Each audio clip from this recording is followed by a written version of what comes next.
अस्सलाम वालेकुम व्यूअर्स, आज हम PSY 407 के लेसन 43 को डिस्कस करेंगे, burn out in athletes.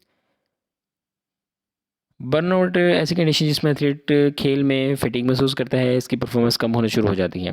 Over training and over reaching.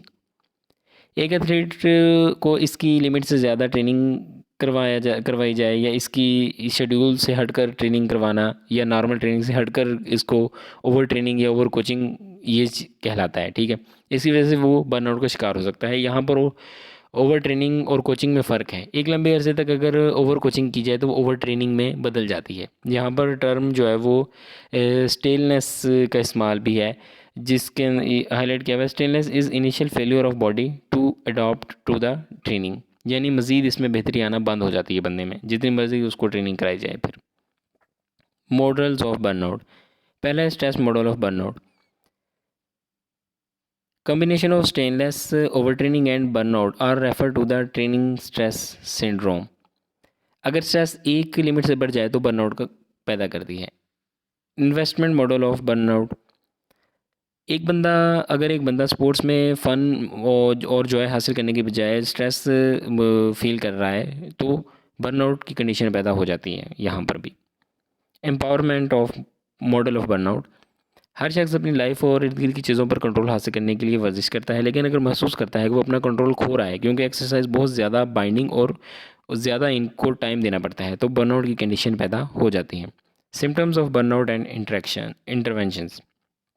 Physiological symptoms हैं कि साकिन हालत में भी हार्ट रेट बढ़ जाता है, ब्लड प्रेशर में इजाफा होता है, दिल जो है वो घुटन महसूस होती है, नींद में डिस्टर्बेंस होती है, खांसी लगी रहती है, गला ख़राब रहता है, बॉडी का वज़न कम होना शुरू हो जाता है, ब्लड शुगर लेवल भी जो है वो डिस्टर्ब होता है। साइकोलॉजिकल सिम्टम्स के अंदर इसके अंदर कह रहा है कि मूड डिस्टर्बेंस बढ़ जाती है बहुत ज़्यादा।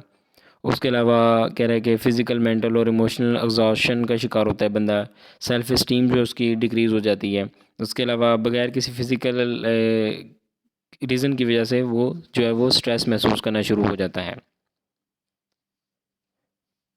कुछ रिकमेंडेशन इन्वेंटरीज़ हैं या इंटरवेंशंस हैं कि अपनी इसको कैसे कम किया जा सकता है, इसका शिकार बंदा कैसे बच सकता है इससे कि अपनी मर्ज़ी की वजह से play for your own reasons, अपनी मर्ज़ी की वजह से खेलें। ठीक है, कोई किसी के दबाव के पर या किसी के कहने पर ना खेलें, खुद का दिल कर रहा है तो खेलें। स्पोर्ट्स के अंदर और दूसरी लाइफ चीज़ों के अंदर बैलेंस बहुत रखें, बहुत ज़्यादा ना गेम में इन्वॉल्व हों।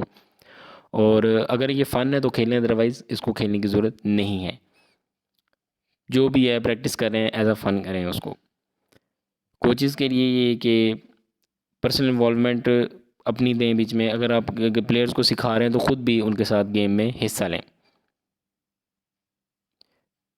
पेरेंट्स के लिए कि recognise the optimal amount of pushing needed, back off and lessen involvement अपनी ज़्यादा ना करें इनको, लेकिन बैक ऑफ करें उनको, कि उनको सपोर्ट करें, उनको इस तरह की सहूलियात प्रोवाइड करें।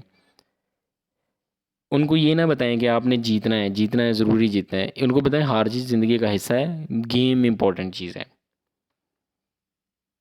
फिर ये था हमारा lesson. I hope I made it clear. मिलते हैं नेक्स्ट लेसन में। Till then take care. अल्लाह हाफिज़।